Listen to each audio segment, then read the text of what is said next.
Olá, pessoal. Dando continuidade, então, sobre as transformações lineares especiais. No último vídeo ficou faltando um pouquinho falar sobre a projeção do R3 sobre o eixo X, e eu vou falar isso agora. E, na sequência, falar sobre matrizes que determinam transformações lineares, tá bom? Esses dois tópicos são muito importantes para a gente. Então, o que é a projeção do R3 sobre o eixo X? Então, são transformações que vão do R3 no R3. Vamos pegar vetores quaisquer do R3, tá? Então, vetores que são representados por termos ordenados, e a gente vai determinar um vetor do R3, que é o vetor que é a projeção desse vetor qualquer em cima do eixo X, tá? Então, como é a projeção sobre o eixo X? Vetores em cima do eixo X são vetores que têm a abscissa e o valor da abscissa é preservado, mas o valor da ordenada e da cota são iguais a zero. A gente vai ver por que isso.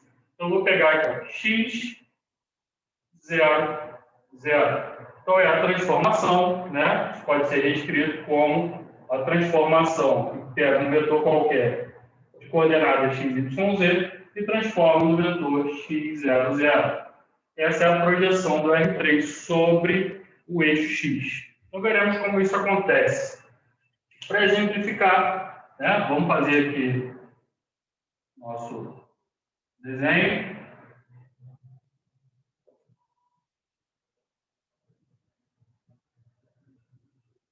Então, eixo X, eixo Y e eixo Z, tá? Então, vou pegar um vetor qualquer do R3, né? Nosso espaço vetorial aqui do domínio é o R3. Então, vou pegar um vetor V do R3 de coordenadas 3, 4, 2, tá? Então, o X vale 3, 1, 2, 3. O Y vale 1, 2, 3, 4. E o Z vale 2. Então, 1, 2. Vamos fazer o desenho desse vetor aqui.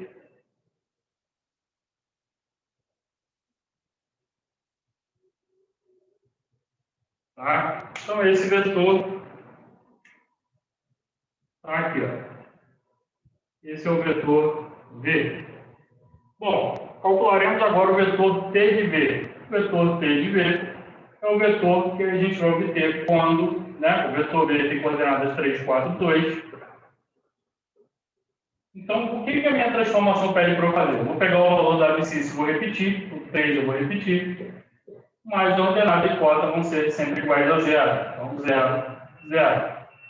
Então, o vetor T de V é o vetor que tem abscissa 3, 1, 2, 3, e ordenada e cota iguais a 0. Então, é esse vetor aqui, ó.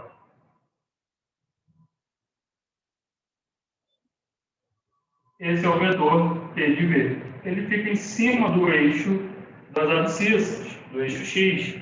Por que motivo? Porque ele tem ordenada e cota igual a 0. Então, por isso que a projeção da R3 sobre o eixo X é aquela em que eu vou zerar o valor da ordenada da cota. Bom? Então, esse vetor aqui, T de V, ele nada mais é do que a projeção do vetor V em cima do eixo X, ou seja, esse vetor ele cai sobre o eixo X. Receba aqui, ó. Colocando assim essa data fica mais fácil de visualizar que o vetor V está caindo sobre o eixo X. Essa é a projeção do R3 sobre o eixo X. Qualquer vetor do R3, aplicando essa transformação, essa aplicação, a gente vai chegar a um vetor que está em cima do eixo X, tá bom? Bom, se você quiser a projeção do R3 sobre o eixo Y, como é que vai ser? Sobre o eixo Y.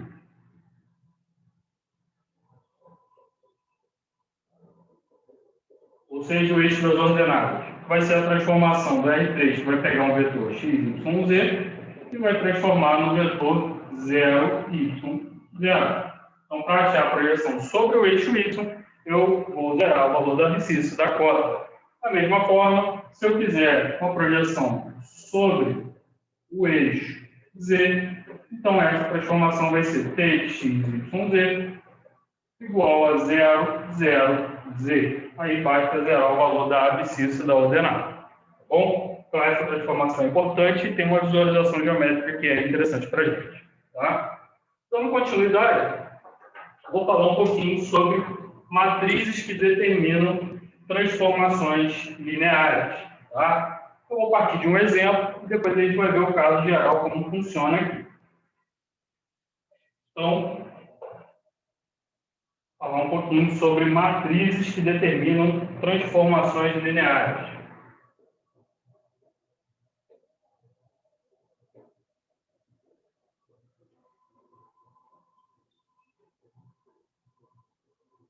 Transformações lineares.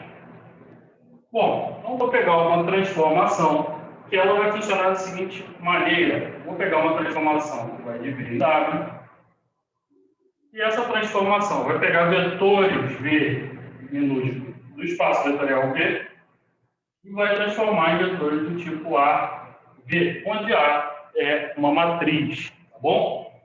Então isso aqui pode ser escrito também como T de V é igual a AV. Estou multiplicando o vetor V à esquerda pela matriz A. Então, vamos ver como isso funciona e por que é importante conhecer isso daqui. Tá? Então, eu coloquei um exemplo do nosso material didático e, para dar sequência lá de acordo com o material, vou seguir o mesmo exemplo aqui para que a gente possa resolver. Tá? Então, por exemplo, considere a matriz A, e essa matriz é uma matriz 2, 0, menos 1, 3, 4, 2. Bom, qual o tamanho dessa matriz? Qual é a ordem dessa matriz? Essa matriz tem 3 linhas e 2 colunas, então ela é uma matriz 3 por 2.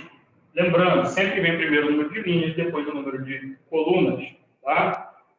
Bom, essa matriz ela vai ter que ser multiplicada por um vetor V. Então, essa matriz ela vai determinar uma transformação linear, que quando eu pegar um vetor V qualquer, eu vou vou pegar esse vetor, multiplicar a esquerda pela matriz A, e a gente vai obter o resultado desse produto AB.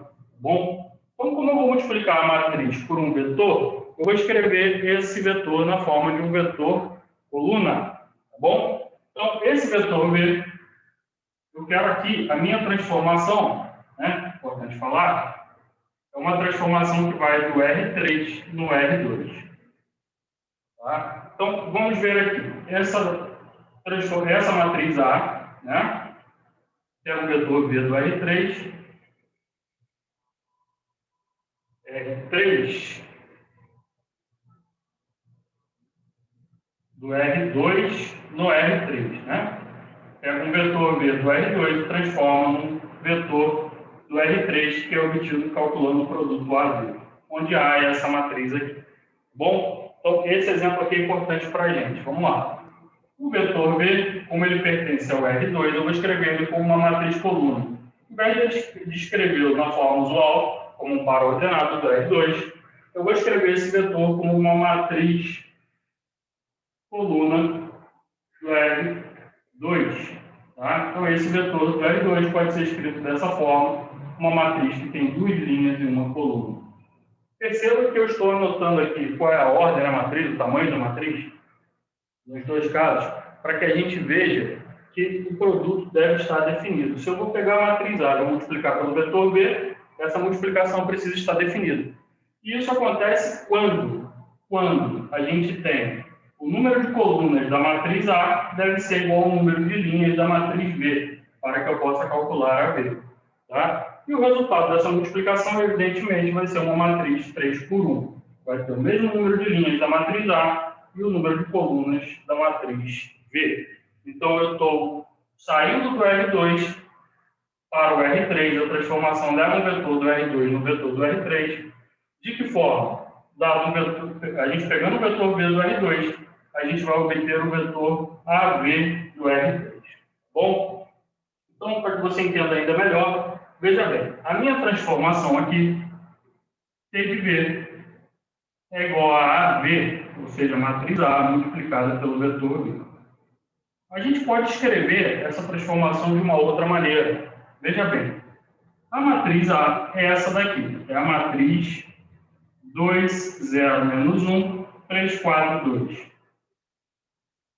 E essa matriz A deve ser multiplicada pelo vetor V, que é o vetor de coordenadas x e y, escrito na forma de uma matriz coluna. Bom, vamos calcular essa multiplicação e ver qual é o resultado que a gente obtém. Ao multiplicar uma matriz que é 3 por 2 por uma matriz que é 2 por 1, o resultado vai ser uma matriz 3 por 1. Tá? Então, ela vai ter 3 linhas e uma coluna. Tá? Então, olha só, 2 vezes x mais 3y. Então, só estou efetuando aqui a multiplicação de matrizes. 2x mais 3y, 0x mais 4y e menos x mais 2y. Correto? Bom, você percebe que esse resultado AB tem que ser um elemento do R3, um vetor do R3. Tá? E como tem que ser um vetor do R3, eu posso escrevê-lo nessa forma, como uma matriz coluna, tá? Com 3 linhas, porque o R3 a gente tem que ter abscissa ordenada e cota. Né? Mas essa matriz coluna pode ser escrita também como abscissa valendo 2x mais 3y, ordenada valendo 4y e cota valendo menos x mais 2y. Percebeu? Então, o que eu estou mostrando para vocês aqui é que essa transformação, tá, definida dessa forma, a transformação do R2 no R3, que pega um vetor V do R2 e transforma no vetor AV do R3, onde A é essa matriz aqui 3 por 2. Então, essa transformação ela pode ser escrita dessa forma aqui, ou seja, a transformação T de V, onde V é um elemento do R2, é igual a 2x mais 3y, 4y e menos x mais 2y. Bom, qual o significado disso? Isso significa que uma matriz pode sempre determinar uma transformação linear, tá bom? Então, na prática, o que está acontecendo aqui? Se eu pegar um vetor qualquer do R2, por exemplo, um vetor de coordenadas 2, 3, e tentar calcular T de V, tá? Uma das maneiras de se calcular T de V é pegar a matriz dada, né, seguindo essa formação aqui, AV, então eu vou pegar a matriz A, de coordenadas 2, 0, menos 1, 3, 4, 2, e multiplicar pelas coordenadas do vetor V. Só que esse vetor V tem que ser escrito na forma de uma matriz coluna, para que eu possa multiplicar essa matriz por esse vetor. Então, vou multiplicar pelo vetor de coordenadas 2, 3, e aí eu obtenho o meu resultado aqui da seguinte maneira. 2 vezes 2 dá 4, 3 vezes 3 dá 9, 4 mais 9 dá 13. 0 vezes 2 dá 0, mais 4 vezes 3 dá 12. E menos 1 vezes 2 dá menos 2, menos 2 mais 6 dá 4. Então, a imagem do vetor 2, 3 é o vetor de coordenadas 13, 12, 4, um vetor do R3. Ou, se preferir, esse vetor do R3 pode ser escrito como termo ordenado 13, 12, 4. Tá bom? Mas essa não é a única maneira de obter a imagem de um vetor dessa transformação. A gente ainda pode utilizar esse raciocínio que foi utilizado aqui embaixo. Quando eu peguei um vetor V qualquer do R2, esse vetor é uma matriz coluna de coordenadas x e y, né? Eu multipliquei e consegui encontrar uma fórmula, uma outra expressão para essa transformação, que é essa expressão aqui. Então, se eu não quiser ficar sempre aplicando a multiplicação de matrizes para obter a imagem de algum vetor, o que eu posso fazer? Posso aplicar essa expressão aqui. Se eu for calcular T de V utilizando essa expressão, o que eu vou fazer? O vetor V tem abscissa 2 e ordenada 3. Então, eu vou seguir essa fórmula. 2 vezes a abscissa mais 3 vezes a ordenada. Isso vai me dar a abscissa do vetor do R3 que eu estou querendo obter. Então, isso aqui vai ficar 2 vezes a abscissa x, que é 2, do nosso vetor, mais 3 vezes a ordenada, 3 vezes 3. Lembrando que eu estou pegando as coordenadas do vetor V do R2. E esse vetor V fui eu que escolhi, estou dando ele como exemplo. Aí vem 4 vezes Y, então 4 vezes o valor da ordenada, que é 3. E na sequência, menos x mais 2y. Menos o valor da abscissa, menos 2. Mais 2 vezes o valor de y, que é 3. Bom, agora é fazer continha para ver se a gente vai chegar no mesmo resultado. 2 vezes 2 dá 4, 4 mais 9 dá 13, 4 vezes 3 dá 12, 6 menos 2 dá 4. Então, de outra forma, obtendo T de V, eu consegui chegar ao mesmo resultado do vetor do R3, coordenadas 13, 12 e 4. Tá vendo? Então, isso é importante para a gente entender que uma matriz pode determinar uma transformação linear. Para calcular a imagem dos vetores, né? No nosso exemplo, a imagem dos vetores do R2, então, vão ser vetores do R3 aqui nesse caso. Para calcular essas imagens, há duas formas de fazer. Ou eu pego a matriz dada e multiplico pelas coordenadas do vetor escrito na forma do vetor coluna, AV, ou eu simplesmente faço essa expressão, calculo essa expressão, pego a matriz A dada, multiplico pelo vetor arbitrário do R2, que é o nosso domínio, e o resultado vai ser uma matriz 3 por 1. Por que 3 por 1? Porque a gente está chegando a vetores do R3.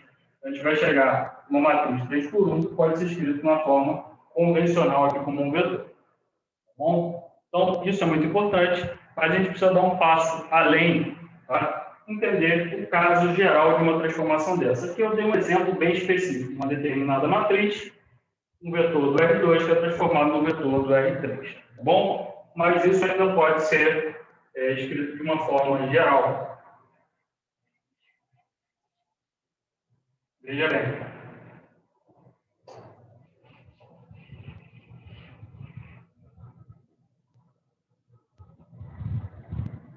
De forma geral, sempre que eu tiver uma transformação, né, de Rm em Rn, ou de Rm em Rn, vamos ver o que acontece aqui. O que vai estar acontecendo? Eu vou estar pegando vetores do Rn. Esses vetores podem ser escritos na forma de um vetor coluna. E como que vão ser esses vetores coluna? Vão ser vetores que vão ter que ter. No nosso caso aqui, nosso vetor era do R2, então ele tinha duas linhas, uma para botar o valor de x e outra para botar o valor de y. Mas aqui não é 2, aqui é n. Se é n, então a gente vai ter que ter x1, x2, x3 até o xn, dependendo do valor de n. Ele vai ter que ser uma matriz coluna de n linhas, ou seja, uma matriz n por 1. N linhas e uma coluna. Bom, o que minha transformação manda eu fazer? Eu vou pegar uma matriz A, tá? Uma matriz A qualquer. Essa matriz A tem que ser uma matriz de ordem m por n, tá? Então, vai ser a matriz A11, A12, A1, m linhas, né? M, A21, A22, A2M, segunda linha, enésima coluna.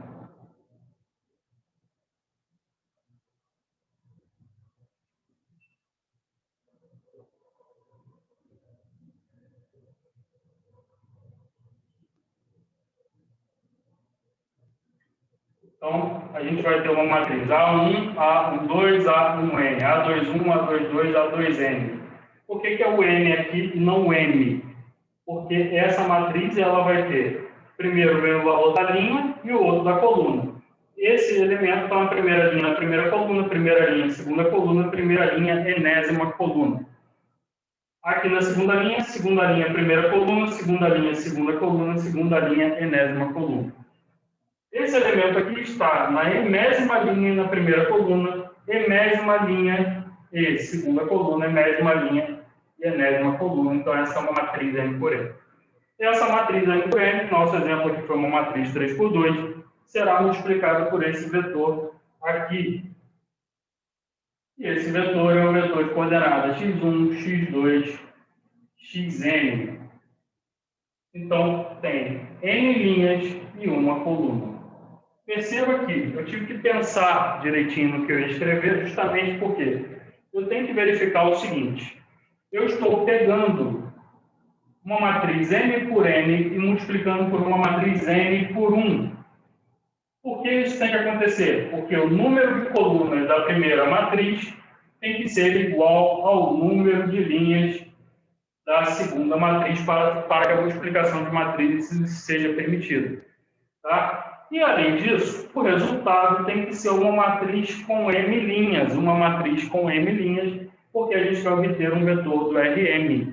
Então, aqui a gente não obteve, no nosso exemplo, uma matriz com 3 linhas. Então, se essa matriz tem 3 linhas, é porque a gente estava saindo do R2 para o R3. Né? Então, 3 linhas, porque cada linha dessa aqui vai representar uma das componentes. Uma é abscissa, outra ordenada e outra é a cota. Então, o resultado aqui tem que ser uma matriz de n linhas e uma coluna. Tá bom? Então, é isso que vai acontecer. Quando você multiplica uma matriz m por n por outra n por 1, o resultado vai ser uma matriz que vai ter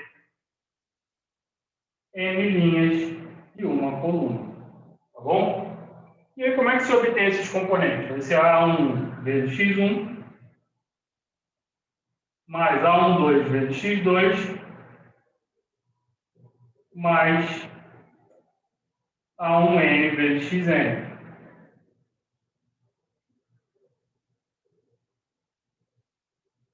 A mesma coisa aqui, A21 vezes x1, só estou multiplicando as matrizes, mais A22 x2 mais A2n xn. E aqui, AM1 x1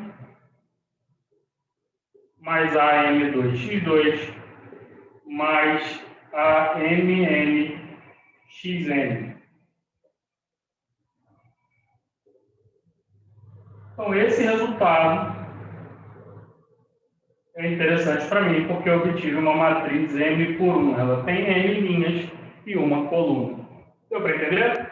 Então, de forma geral, uma matriz pode sempre determinar uma transformação linear, mas eu devo ficar atento para entender que, pegando um vetor qualquer do Rn, escrevendo esse vetor na forma de um vetor coluna, esse vetor do Rn ele vai ser multiplicado à esquerda, tá? Então, aqui eu tenho a matriz A, multiplicando por um vetor V, onde V é esse vetor do Rn. Então, esse resultado, AV, a multiplicação da matriz A pelo vetor V, tem que dar um vetor do Rm, ou seja, tem que ser uma matriz coluna que tenha M linhas e uma coluna, certo? Então, essa é a determinação de transformações lineares que são determinadas por matrizes, tá bom? Então, essa explicação no exemplo é fácil de entender, na forma geral, as pessoas se confundem um pouco mais e poucos livros abordam isso. Então, passei para vocês a forma geral da transformação. Eu poderia dar exemplos variados. Uma transformação do R3 no R4, do R2 no R4, utilizando para isso uma matriz, tá bom? Então, como exercício, façam esse raciocínio para que vocês possam entender melhor, tá bom? Bons estudos a todos, até a nossa próxima aula.